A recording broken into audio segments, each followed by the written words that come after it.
আমার স্নেহের দশম শ্রেণীর ছাত্রছাত্রীরা, তোমাদের জন্য আজও আবার নতুন একটি বিষয় নিয়ে এলাম এবং এই নতুন ভিডিওতে আমরা যেটা আলোচনা করব সেটা পঞ্চম অধ্যায় থেকে। ইতিপূর্বে পঞ্চম অধ্যায় থেকে অনেকগুলো টপিক আমরা আলোচনা করেছি। সেখানে মূলত যে তিনটি উপ একক ছিল তার মধ্যে দুটো উপ এককের সমস্ত বিষয়গুলো আমরা আলোচনা করে দিয়েছি। তৃতীয় উপ একক যেটা, সেইখান থেকে আজকে আমি আলোচনা করব। পঞ্চম অধ্যায় ছিল বিকল্প চিন্তা ও উদ্যোগ, এর বৈশিষ্ট্য ও পর্যালোচনা। তো তৃতীয় উপ একক থেকে আমার আজকের আলোচ্য বিষয় রবীন্দ্রনাথের শিক্ষা চিন্তা। এবারে রবীন্দ্রনাথের শিক্ষা চিন্তার মধ্যে প্রথমে আমরা একটু বলে নিই যে প্রাচীনকাল থেকেই ভারতে দেশীয় শিক্ষা ব্যবস্থা প্রচলন ছিল, কিন্তু ঔপনিবেশিক আমলে আমাদের দেশে ব্রিটিশরা ভারতবাসীর উপর নিজেদের পাশ্চাত্য শিক্ষা ব্যবস্থা চাপিয়ে দেয়। বিংশ শতাব্দীর প্রথমার্ধ থেকেই কিন্তু ভারতে ঔপনিবেশিক শিক্ষা ব্যবস্থার বিরুদ্ধে নানান ধরনের সমালোচনা, নানান ধরনের প্রতিবাদ লক্ষ্য করা যায়, যার পরিণতিতে জাতীয় নেতৃবৃন্দ এবং ভারতীয় যারা শিক্ষাবিদ তারা পাশ্চাত্য শিক্ষার বিকল্প হিসাবে জাতীয় শিক্ষার বিকাশ এবং জাতীয় শিক্ষার বিস্তারে উদ্যোগী হতে শুরু করে। তো এই হচ্ছে মূলত ঔপনিবেশিক শিক্ষা ব্যবস্থার যে সমালোচনা, সেই সমালোচনার ধারা। এবং এই ধারায় আমরা যেটা আলোচনা করব রবীন্দ্রনাথের ভাবনা চিন্তা। তো রবীন্দ্রনাথের ভাবনা চিন্তায় যাওয়ার আগে আমরা ঔপনিবেশিক শিক্ষা ব্যবস্থার সমালোচনাটা আলোচনা করব। এই সমালোচনার ক্ষেত্রে আমরা প্রথম যে বিষয়টার উপর গুরুত্ব আরোপ করব সেটা হচ্ছে অনুগত প্রজা তৈরি। 1835 খ্রিস্টাব্দে টমাস বেবিংটন মেকলে এদেশে যে শিক্ষা ব্যবস্থার প্রবর্তন করেছিলেন, ডাউনওয়ার্ড ফিল্ট্রেশন থিওরি। এই ডাউনওয়ার্ড ফিল্ট্রেশন থিওরি অনুযায়ী এদেশে পাশ্চাত্য শিক্ষা বিস্তারের মূল উদ্দেশ্য ছিল ব্রিটিশদের অনুগত এক শ্রেণীর ভারতীয় প্রজা তৈরি করা, যাদের মূল কাজ হবে ব্রিটিশদেরকে সাহায্য করা। অর্থাৎ এরা রক্তে এবং বর্ণে ভারতীয় হলেও রুচি এবং চিন্তাধারায় ইংরেজ হবে, এটাই ছিল এদের মূল লক্ষ্য। অর্থাৎ এই মানুষেরা চিন্তা ভাবনায় পুরোদস্তুর ইংরেজ, আর এদের উপরে ভর করেই ইংরেজরা এদেশে তাদের শাসন ব্যবস্থাকে দীর্ঘায়ু দান করবে বা স্থায়িত্ব দান করবে। এটাই ছিল প্রথম উদ্দেশ্য ঔপনিবেশিক শিক্ষা ব্যবস্থা। এই ব্যবস্থার বিরুদ্ধেই কিন্তু আমাদের দেশের সমালোচনা তৈরি হলো। দ্বিতীয় ক্ষেত্রে বলবো যে প্রাণের ছোঁয়ার অভাব। অর্থাৎ শিক্ষা যদি মানসিক বিনোদনের অঙ্গ হয়, শিক্ষা যদি মানসিক বিকাশের অঙ্গ হয়, তাহলে ঔপনিবেশিক শিক্ষা প্রণালীর মধ্যে কোথাও কিন্তু এই প্রাণের বিনোদন ছিল না।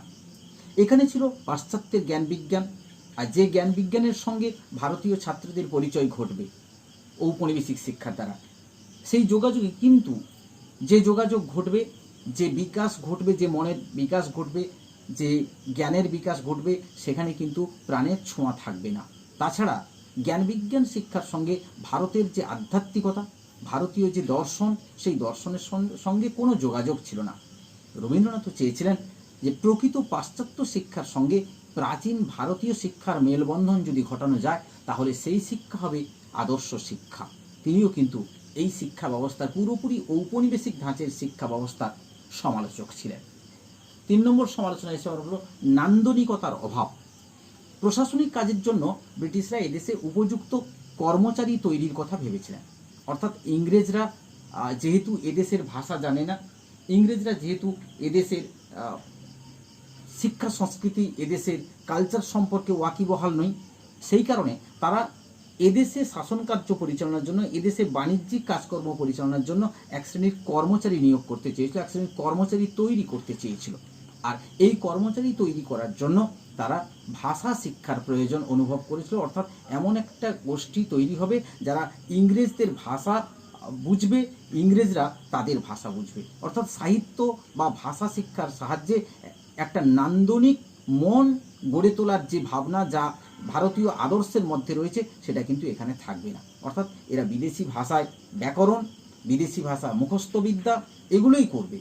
ঔপনিবেশিক ভাষা শিক্ষাকে এরা গ্রহণ করবে, কিন্তু দেশীয় ভাবনার দ্বারা যে মানুষের নান্দনিকতার যে বিকাশ হয়, যে প্রাণের বিনোদনের যে বিকাশ হয়, প্রাণের যে বিকাশ হয়, তা কিন্তু এখানে ঘটবে না। সে কারণে এই শিক্ষা ব্যবস্থার সমালোচনা করা হয়েছিল। পরবর্তী পয়েন্ট হিসেবে বলব দেশীয় ভাষার প্রতি বঞ্চনা। শিক্ষার মাধ্যম হিসাবে যদি ইংরেজি আসে তাহলে ইংরেজরা নিজেদের প্রয়োজনে এটাকে বেছেছিলেন, কারণ ঔপনিবেশিক শিক্ষা ব্যবস্থায় মাধ্যম ছিল ইংরেজি। শাসকের ভাষায়, শাসকের দৃষ্টিতে ভারতের ইতিহাস থেকে বিজ্ঞান সব কিছুই শেখানো হবে, কারণ দৃষ্টিকোণটা থাকবে শাসকের, দৃষ্টিকোণটা থাকবে রাজার। ফলে দেশীয় ভাষা সংস্কৃতির চর্চাটা ধীরে ধীরে ধীরে ধীরে কমতে শুরু করবে, এবং তাই হয়েছিল। ফলশ্রুতি হিসাবে শিক্ষা সার্বজনীন হয়নি। শিক্ষা হয়েছিল কেবলমাত্র মুষ্টিমেয় মানুষের জীবন জীবিকার উপকরণ, আর এই জীবন জীবিকার উপকরণ পরিচালনা করতে গিয়ে স্বাভাবিকভাবে শিক্ষা তার যে গতি, স্বাভাবিক গতি, সেই স্বাভাবিক গতিকে হারিয়ে ফেলেছিল। এটাই ছিল ঔপনিবেশিক শিক্ষা ব্যবস্থার সমালোচনা। আমরা পরের পাঠে চলে যাব। পরের পাঠটা হচ্ছে রবীন্দ্রনাথের দৃষ্টিতে ঔপনিবেশিক শিক্ষা ব্যবস্থার স্বরূপ। রবীন্দ্রনাথ ঠাকুর, কবিগুরু রবীন্দ্রনাথ ঠাকুর শিক্ষা ব্যবস্থার যে স্বরূপ বর্ণনা করেছেন তার মধ্যে তিনি কতগুলো সুন্দর কথা বলেছেন। কারণ রবীন্দ্রনাথ ঠাকুরের দৃষ্টিতে শিক্ষা হলো বাইরের প্রকৃতি ও অন্তঃপ্রকৃতির মধ্যে সমন্বয় সাধন, অর্থাৎ যা বাহির আর আমাদের ভেতর, এর মধ্যে একটা সমন্বয় ঘটানো। কিন্তু তার আমলে ভারতে যে ঔপনিবেশিক শিক্ষা ব্যবস্থা প্রচলিত ছিল সেটাতে রবীন্দ্রনাথের মনঃপূত হয়নি। রবীন্দ্রনাথ সেই শিক্ষা ব্যবস্থার চরম সমালোচনা করেছেন, একটু ভিন্ন দৃষ্টিতে তিনি এই শিক্ষা ব্যবস্থাকে দেখেছেন। সেই কারণে এই শিক্ষা ব্যবস্থার স্বরূপটি তিনি ব্যাখ্যা করেছেন। তিনি এই শিক্ষা ব্যবস্থা সম্পর্কে যে কথাগুলো বলেছেন আমরা সেই কথাগুলো ব্যাখ্যা করব। প্রথমত তিনি বলেছেন যে এই শিক্ষা ব্যবস্থা হচ্ছে যান্ত্রিক শিক্ষা ব্যবস্থা। কেন? কারণ রবীন্দ্রনাথ ঔপনিবেশিক শিক্ষা ব্যবস্থাকে একটা যান্ত্রিক ব্যবস্থা হিসাবে দেখেছেন। তার কাছে শিক্ষা প্রদানের ঔপনিবেশিক যে স্কুল ব্যবস্থা সেটা একটা কারখানার মতো, তোতা কাহিনীতে যেমন দেখানো হয়েছে। তিনি বলেছেন স্কুল বলিতে আমরা যাহা বুঝি সে একটা শিক্ষা দিবার কল মাত্র, মাস্টার এই কারখানার অংশ। 4টের সময় কারখানা বন্ধ হয়, আবার 10টার সময় কারখানা খোলে। এই যে ব্যবস্থা, এই যে রবীন্দ্রনাথের এই বক্তব্য, এই বক্তব্যের মধ্য দিয়ে পরিষ্কার তিনি দেখিয়েছেন যে ঔপনিবেশিক শিক্ষা ব্যবস্থা একটা যান্ত্রিক ব্যবস্থা, একটা কারখানা ভিত্তিক ব্যবস্থা, যেখানে কারখানায় যেমন কাজ হয়, কারখানায় যেমন উৎপাদন হয়, ঠিক তেমনিভাবে এখানে শিক্ষিত ব্যক্তির উৎপাদন হবে। এটাই ছিল তার শিক্ষা ভাবনার ক্ষেত্রে ঔপনিবেশিক শিক্ষা ব্যবস্থার প্রতি তার ভাবনা। দ্বিতীয় ভাবনার ক্ষেত্রে তিনি যে ভাবনা পোষণ করেছেন সেটা হচ্ছে নিরস। অর্থাৎ আমরা আগে বলেছিলাম যে শিক্ষার একটা নান্দনিক দিক থাকে, কিন্তু ঔপনিবেশিক ব্যবস্থায় 4 দেয়ালের ভেতরে শিক্ষা গ্রহণ, যেটা রবীন্দ্রনাথের কাছে মনে হয়েছিল যে নিরস। কারণ শিক্ষা ব্যবস্থায় শিক্ষা গ্রহণ হলো নিরস পাঠ্যবস্তু গ্রহণ করে শুধুমাত্র ডিগ্রি অর্জন করা। এটাই হচ্ছে ঔপনিবেশিক শিক্ষা ব্যবস্থা, যেখানে ডিগ্রি ছিল, যে ডিগ্রির দ্বারা সরকারি চাকরি প্রাপ্ত হতে পারত। কিন্তু আসলে শিক্ষা মানে যে সার্বিক শিক্ষা, মানুষের মনের যে বিকাশের শিক্ষা, সেটা কিন্তু এখানে ছিল না। এ কারণেই এই শিক্ষা ব্যবস্থা ছিল নিরস ব্যবস্থা। তৃতীয় পয়েন্ট হিসাবে সীমিত সুযোগের কথা তিনি বলেছেন। তার মতে, অর্থাৎ রবীন্দ্রনাথ ঠাকুরের মতে, ঔপনিবেশিক শিক্ষা ব্যবস্থায় শিক্ষা গ্রহণের সুযোগ কম, কারণ এখানে কেবলমাত্র শহরের একটা শ্রেণীর মানুষ, মুষ্টিমেয় বুদ্ধিজীবী, উচ্চবিত্ত বা মধ্যবিত্ত শ্রেণীর মানুষ, তারাই শিক্ষা গ্রহণের সুযোগ পেয়েছিল, তারাই শ্রেষ্ঠ হয়ে উঠেছিল। আর ভারতের অবশিষ্ট জনমানব, তারা কিন্তু সেই অশিক্ষার অন্ধকারেই থেকে গেছিল। তাদের জন্য কিন্তু কোনো বিকল্প শিক্ষার ব্যবস্থা কিন্তু এখানে ছিল না। এটা ছিল অত্যন্ত দুর্ভাগ্যজনক, এটা ছিল অত্যন্ত কষ্টকর ব্যাপার। পরবর্তী পয়েন্ট হিসাবে বলা হয়েছে প্রগতি বিরোধী পদ্ধতি। ঔপনিবেশিক শিক্ষা ব্যবস্থার একটি গুরুত্বপূর্ণ দিক হচ্ছে বিদেশি ভাষার মাধ্যমে শিক্ষা গ্রহণ। মেকলেমিনিটস তাই হয়েছিল, ইংরেজি ভাষাকেই মাধ্যম হিসেবে গ্রহণ করা হয়েছিল। সুতরাং এই ব্যবস্থায় প্রগতিশীলতা ছিল না, কেননা রবীন্দ্রনাথের মতে বিদেশি ভাষার মাধ্যমে পাশ্চাত্যের প্রগতিশীল চিন্তাধারা আত্মস্থ করার কাজে বাধাপ্রাপ্ত হবে। কারণ বিদেশি ভাষা, বিদেশি কালচার, বিদেশি শিক্ষা মাধ্যম বিদেশি হওয়ার কারণে আমাদের দেশের মানুষের, আমাদের দেশের ভাবনার যে প্রগতিশীলতা ছিল, সেই প্রগতিশীলতা মৃত্যু হবে, প্রগতিশীল চিন্তাধারা মৃত্যু হবে। কারণ তাকে আত্মস্থ করা কিন্তু এত সোজা ব্যাপার নয়, কারণ এই ধরনের একটা বিদেশি ভাষাকে সমস্ত শ্রেণীর মানুষ আত্মস্থ করতে পারবে না। সুতরাং এটা হচ্ছে প্রগতি বিরোধী পদ্ধতি। 5 নম্বর পয়েন্ট হিসেবে বলেছে জ্ঞানার্জনের প্রতিবন্ধকতা। জ্ঞান অর্জন করার জন্য যা দরকার রবীন্দ্রনাথ ঠাকুর বলেছেন একমাত্র মাতৃভাষার মাধ্যমেই সেটা কিন্তু সম্ভব, কারণ এটাই সহজাতভাবে এই মাতৃভাষাই আমাদের জ্ঞান বৃদ্ধি করতে পারে। তাই ঔপনিবেশিক শিক্ষা ব্যবস্থায় বিদেশি ভাষার মাধ্যমে শিক্ষাদান শিক্ষার্থীর স্বাধীন মত প্রকাশের যে ক্ষেত্র, স্বাধীন মত প্রকাশের যে ভাবনা, সেই ভাবনাটাতে প্রতিবন্ধকতা তৈরি করবে। এটা কবিগুরুর মনে হয়েছিল যে স্বাভাবিকভাবে মানুষ তার মতটাকে প্রকাশ করতে পারবে না বিদেশি ভাষার কারণে।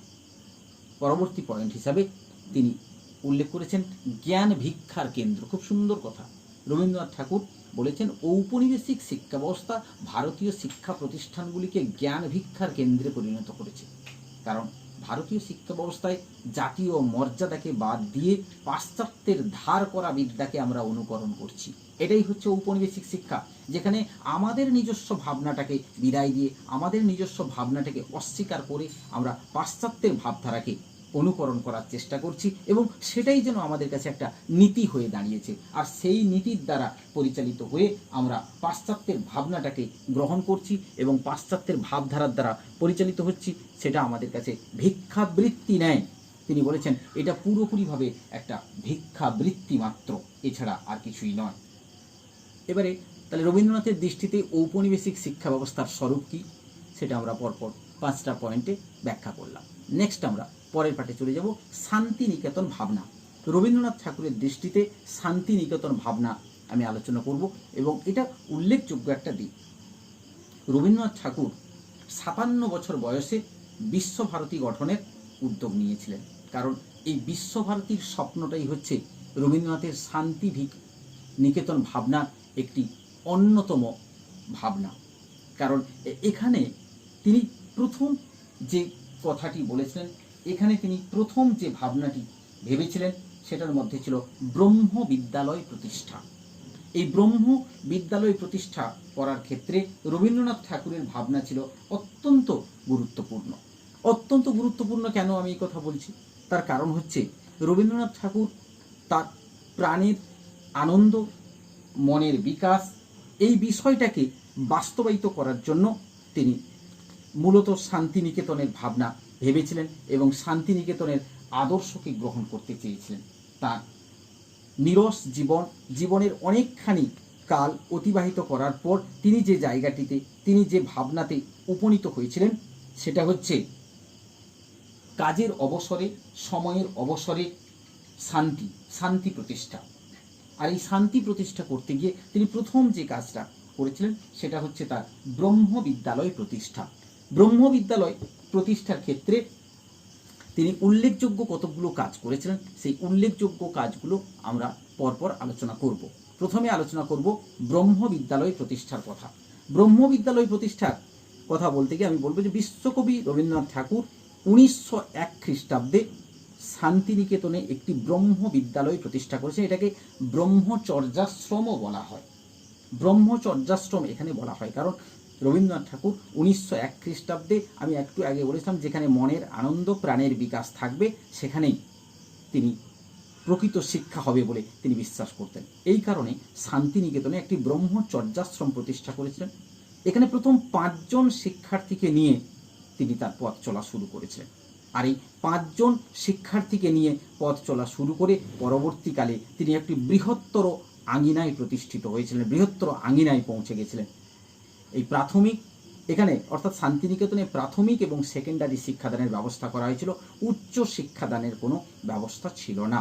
তাহলে এখানে প্রথম যেটা আমরা বললাম যে রবীন্দ্রনাথ ঠাকুর শান্তিনিকেতনে ব্রহ্মচর্যাশ্রম বা ব্রহ্ম বিদ্যালয় প্রতিষ্ঠা করেছেন। আমরা দ্বিতীয় পয়েন্টটাতে চলে যাব। দ্বিতীয় পয়েন্ট হচ্ছে শিক্ষার্থীর জীবন। দ্বিতীয় পয়েন্ট হিসেবে আমরা পেয়েছি শিক্ষার্থীর জীবন। ব্রহ্মচর্যাশ্রমের প্রতিষ্ঠার নৈবেদ্য রচনা ও বঙ্গদর্শনের সম্পাদনা সমকালীন। এই সময় কবিগুরু তার রচনাসমূহে প্রাচীন ভারতের যে গৌরবোজ্জ্বল চিত্র এঁকেছেন এবং চতুরাশ্রম সম্পর্কে যে ধারণা পোষণ করেছেন তারই প্রতিফলন ঘটেছে তার এই শিক্ষালয়ে।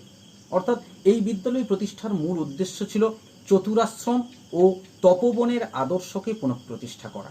এখানে শিক্ষার্থীর পাদুকা ও ছাতা ব্যবহার নিষিদ্ধ ছিল। মূলত তিনি চেয়েছিলেন যে তার সকাল সন্ধ্যা সবসময় কিন্তু উপাসনা থাকবে, অর্থাৎ ছাত্ররা সকাল সন্ধ্যায় উপাসনায় বসবে, গায়ত্রী মন্ত্র ধ্যান করবে, রান্না ছাড়া অন্য সব কাজই তারা নিজেরাই করবে। প্রত্যুষে পুষ্করিণীতে শুচি স্নাত হয়ে মুক্ত প্রাঙ্গণে তারা বেদগান করবে। সমস্ত ছাত্র অধ্যাপক সেখানে সমবেত হবেন। উপাসনা শেষ করার পরে অধ্যাপকদের পদধূলি নিয়ে তারা পাঠাভ্যাস করতে যাবে, পাঠ্যাভ্যাস করবে।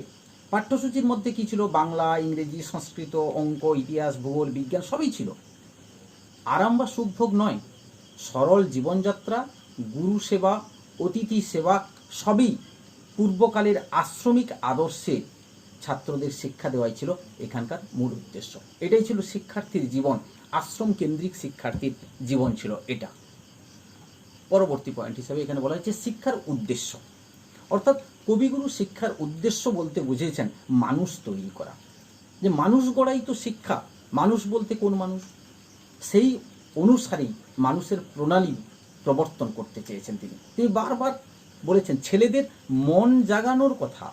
তিনি বলতেন যে শিক্ষাকে লক্ষ্য রাখতে হবে ছাত্রদের মূল্যবান জীবন যেন শুকিয়ে না যায়, অর্থাৎ তার মধ্যে যেমন প্রাণের স্ফুরণ থাকে, তার মধ্যে যেন আনন্দের বহিঃপ্রকাশ থাকে। এটাই হচ্ছে একটি অন্যতম উদ্দেশ্য। পরবর্তী পয়েন্ট হিসাবে বলা হয়েছে শিক্ষা ও প্রকৃতি। কবিগুরু মনে করতেন যে শিক্ষা হবে মুক্ত প্রকৃতির কোলে, মুক্ত আকাশের নিচে চার দেয়ালের মধ্যে আবদ্ধ শিক্ষা প্রতিষ্ঠানকে একটি খোপওয়ালা বড় বাক্স বলে তিনি অভিহিত করেছেন। কারণ ঔপনিবেশিক শিক্ষা ব্যবস্থা ছিল চার দেওয়ালের মধ্যে। মানুষের দুটি পরিবেশ, একটি পরিবেশ সমাজ, আরেকটি পরিবেশ হচ্ছে প্রকৃতি। সমাজ থেকে মানুষ তার ভাষা পায়, উত্তরাধিকার সূত্রে ভাব সম্পদ পায়, ভদ্র রীতিনীতি পায়, আর দেহমনের উন্নতির জন্য মানুষ প্রকৃতির কাছে ঋণী থাকে। তার মতে পৃথিবীর যা কিছু, প্রকৃতির যা কিছু জিনিস, তৃণ, গুল্ম, লতা, জলধারা, বায়ুপ্রবাহ, ছায়ালোকের প্রবর্তন, জ্যোতিষ্ক দোলের প্রবাহ, পৃথিবীর অনন্ত প্রাণী পর্যায়, জগতের সমস্ত অণু পরমাণু সব কিছুর সঙ্গেই মানুষের একটা যোগাযোগ আছে, নারীর যোগাযোগ আছে। তিনি এটা বিশ্বাস করতেন। শান্তিনিকেতনের গাছপালা, শান্তিনিকেতনের পাখি, পশু সবাই ছাত্রদের শিক্ষার ভার নেবে। অর্থাৎ তার ইচ্ছা ছিল প্রভাতের আলো, শ্যামল প্রান্তর এবং গাছপালা এসবই শিশুদের অন্তরকে স্পর্শ করবে। তাহলেই শিশুরা তাদের আন্তরিক বিকাশ বা মনের বিকাশ ঘটাতে পারবে। এভাবেই কিন্তু শিক্ষা একটা নতুন জায়গায় পৌঁছে যাবে। শিক্ষা মানুষের মনের খোরাক জোগাতে সক্ষম হবে। পরবর্তী পয়েন্ট হিসেবে আলোচনা করব শিক্ষা ও মনের বিকাশ। শিক্ষা ও মনের বিকাশ এটার ক্ষেত্রে আমরা যেটুকু বলবো যে মানুষকে নিয়ে বা শিক্ষাকে আনন্দময় করে তোলার জন্য রবীন্দ্রনাথ আশ্রমিক শিক্ষা ব্যবস্থার উপর গুরুত্ব আরোপ করেছেন। কারণ তিনি বিশ্বাস করতেন শান্তিনিকেতন হবে আনন্দ নিকেতন, যেখানে প্রকৃতির কোলে, প্রকৃতির উদার পরিবেশে শিশুরা তার মনকে গড়ে তুলতে পারবে। ঋতু বন্দনা শিখিয়ে তিনি বর্ষা ও বসন্তে উৎসবের আয়োজন করে খেলায়, গানে, অভিনয়ে, উৎসবে আশ্রম জীবন যাতে মুখরিত হয়ে ওঠে সেটার ব্যবস্থা কবিগুরু করেছেন। শান্তিনিকেতনের এক শিক্ষক তার কাছে ছাত্রদের দুরন্তপনার অভিযোগ করলে তিনি বলেছিলেন, দেখুন আপনার বয়স তো কখনো, আপনি এই বয়সে যে ধরনের ছিলেন তারা কি সে ধরনের থাকবে না? তারা কেন গাছে চড়বে না? তাদেরকে একটু চড়তে দিন। গাছ যখন ডালপালা মেলেছে তখন সে মানুষকে ডাক দিচ্ছে, ওরা ওতে চড়ে থাকলেই বা। শিক্ষার সঙ্গে আনন্দকে মিলিয়ে দেওয়া ছিল রবীন্দ্রনাথের শিক্ষানীতির একটা বৈশিষ্ট্য। তিনি চেয়েছিলেন শিক্ষা মানুষের মনের বিকাশ ঘটাবে, শিক্ষা মানুষকে নিয়ে এক নতুন জগতে পাড়ি দেবে, অর্থাৎ শিক্ষা হয়ে উঠবে আনন্দময়। এটাই ছিল রবীন্দ্রনাথের শান্তিনিকেতনের ভাবনা। তো এই শান্তিনিকেতনের ভাবনায় রবীন্দ্রনাথ যে তাৎপর্যপূর্ণ দিকগুলোকে উল্লেখ করেছিলেন সেগুলো নিশ্চয়ই আমরা উপলব্ধি করতে পারলাম বা তোমরা উপলব্ধি করতে পারলে। এরপরে আমরা কি আছে দেখি, হচ্ছে শিক্ষা ভাবনায় মানুষ, অর্থাৎ রবীন্দ্র শিক্ষা ভাবনায় মানুষের কি ভূমিকা ছিল, এটাই হচ্ছে আলোচনা বিষয়। রবীন্দ্রনাথ ঠাকুর বিশ্বভারতী প্রতিষ্ঠার যে পূর্বসূরি হিসাবে শান্তিনিকেতন প্রতিষ্ঠা করেছিলেন, সেই শান্তিনিকেতনকে কেন্দ্র করে তার শিক্ষা চিন্তার বিকাশ ঘটেছিল এবং সেখানেই তিনি নানান ধরনের পরীক্ষা নিরীক্ষা চালিয়েছিলেন। তার শিক্ষা ভাবনায় সবচেয়ে গুরুত্বপূর্ণ বিষয় ছিল মানুষ, কারণ শিক্ষা ভাবনার ক্ষেত্রে যে বিষয়গুলোর উপর তিনি গুরুত্ব আরোপ করেছিলেন সেখানে মানুষই সবচেয়ে বড় ভূমিকা পালন করেছিল।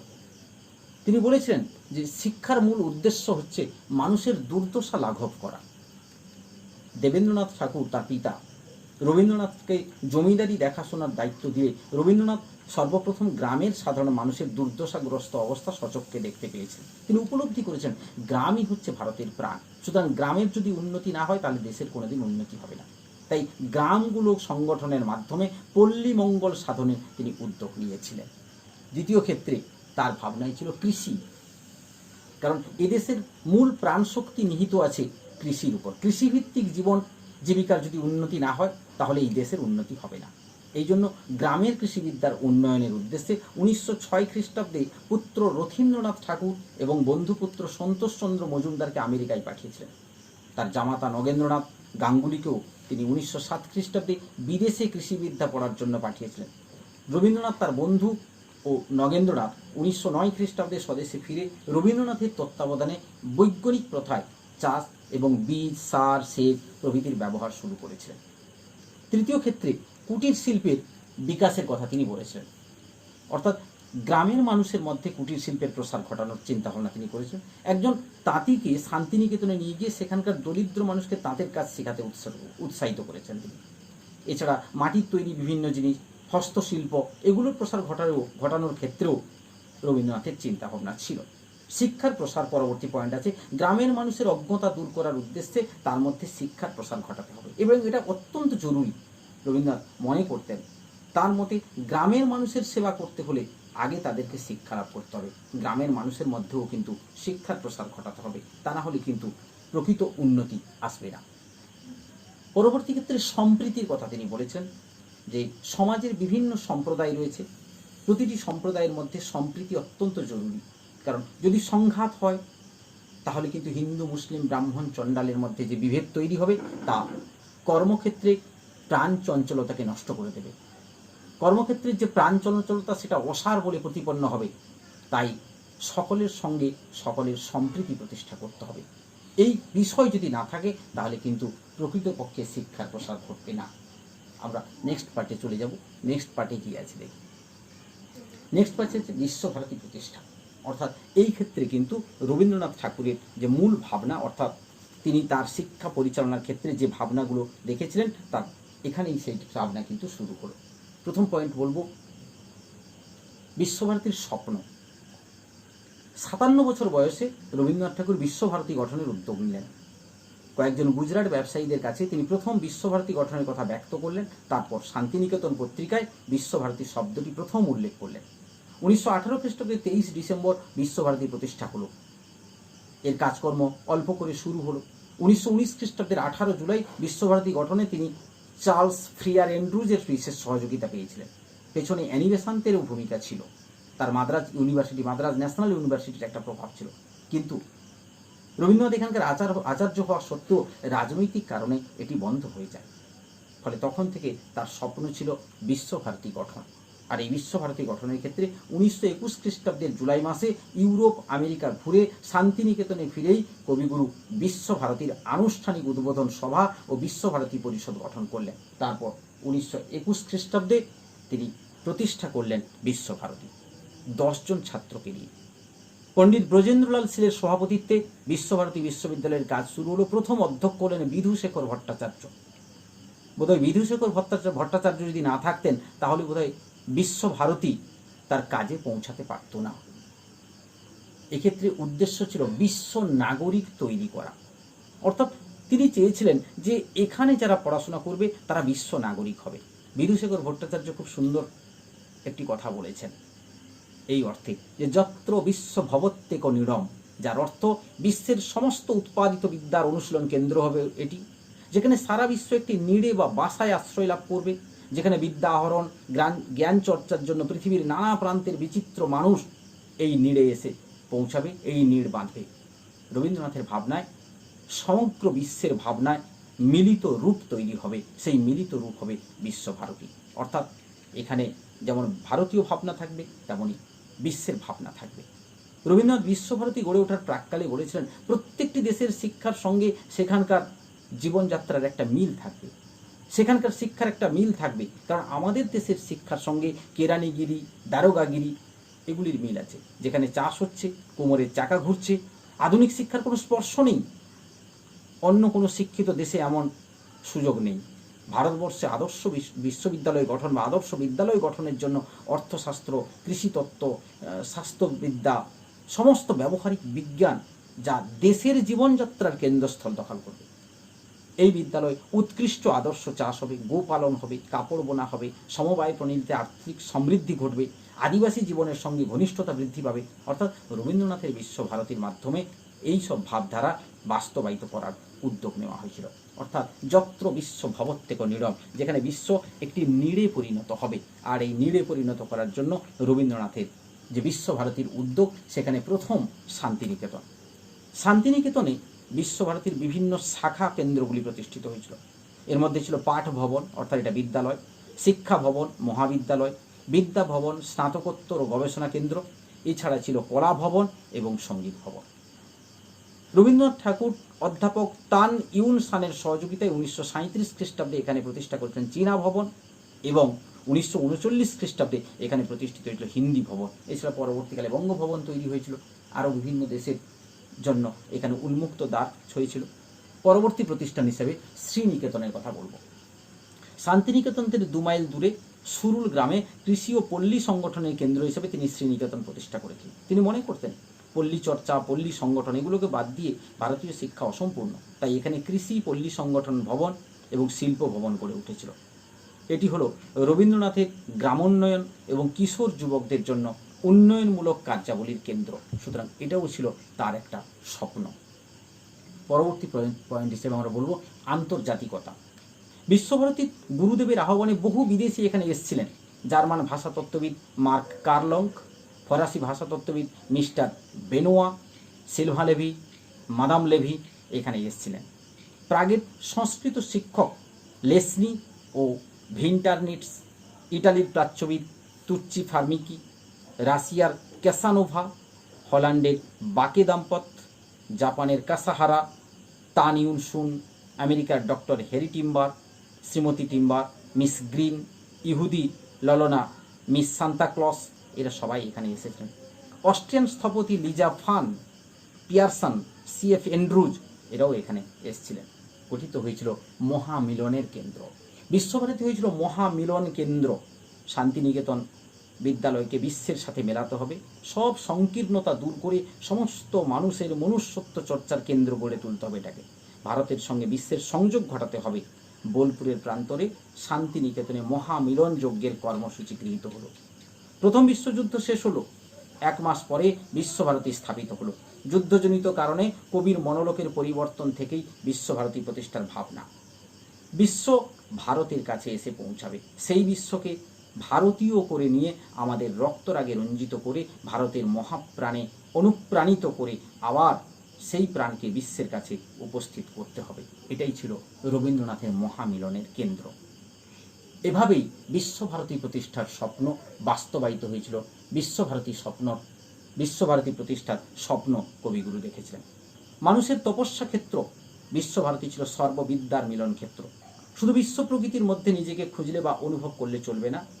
বিশ্বভারতীর উদ্দেশ্য ছিল আরও বড়, নিজের সঙ্গে, অন্যের সঙ্গে, সকলের সঙ্গে নিজেকে অনুভব করা, দেওয়া এবং নেওয়া, এর মধ্যেই মানুষের মুক্তি। এই আদর্শে বিশ্বভারতী গড়ে উঠেছে। রবীন্দ্রনাথ ঠাকুরের বিশ্বভারতী আজ বিশ্ব ইতিহাসের একটি স্মরণীয় নাম। যত্র বিশ্ব ভবত্যেক নীড়ম, যেমন অসাধারণ এক উক্তি, এক অসাধারণ বক্তব্য, যেখানে সমস্ত বিশ্ব একটি নীড়ে পরিণত হবে, ঠিক তেমনিভাবে এখানে আরও অনেক কিছু বিষয় ছিল। রবীন্দ্রনাথের মৃত্যুর 10 বছর পর 1951 খ্রিস্টাব্দে বিশ্বভারতী কেন্দ্রীয় বিশ্ববিদ্যালয়ের মর্যাদা লাভ করল। তারপর এর প্রথম আচার্য, তখনই প্রথম কেন্দ্রীয় বিশ্ববিদ্যালয় হওয়ার পরে এর প্রথম আচার্য হলেন পণ্ডিত জওহরলাল নেহেরু এবং প্রথম উপাচার্য হলেন রথীন্দ্রনাথ ঠাকুর। এভাবে রবীন্দ্র চিন্তায় শিক্ষা ব্যবস্থা পরিপূর্ণতা লাভ করলো। আজও শুধুমাত্র আমাদের বাংলা বা আমাদের দেশ ভারতবর্ষ নয়, সারা পৃথিবীর কাছে বিশ্বভারতী এক নতুন স্বপ্ন, এক নতুন আদর্শ উপস্থাপিত করেছে। এই স্বপ্ন ভবিষ্যৎ স্থায়ী হবে, এই স্বপ্ন দীর্ঘায়ু হবে, এই প্রত্যাশা কামনা করে আমরা আমাদের আলোচনার এখানেই কিন্তু ইতি ঘটাবো। তার আগে তোমাদেরকে জাস্ট একটু কথা বলে দিই যে আজ যে বিষয়টি পড়লাম অনেকখানি বিষয়, অনেকটা বড় বিষয়। সেই বড় বিষয়কে যতটা সম্ভব ছোট করা যায়, অনেকগুলো পাটে পাটে করে আমরা আলোচনা করেছি। রবীন্দ্রনাথের ভাবনা চিন্তাকে বেশ কতগুলো পাট পাট করে আমরা আলোচনা করেছি। তার বিশ্বভারতী উদ্যোগ কথা বলেছি, তার শান্তিনিকেতন ভাবনার কথা বলেছি, ঔপনিবেশিক শিক্ষার সমালোচনার কথা বলেছি। এরকম অনেকগুলো বিষয়কে আমরা আলোচনা করেছি। আশা করছি সকলেই বুঝতে পেরেছ। শেষ করব তার আগে তোমাদেরকে অসংখ্য ধন্যবাদ এবং আমার আন্তরিক ভালোবাসা ও শুভেচ্ছা জানাই।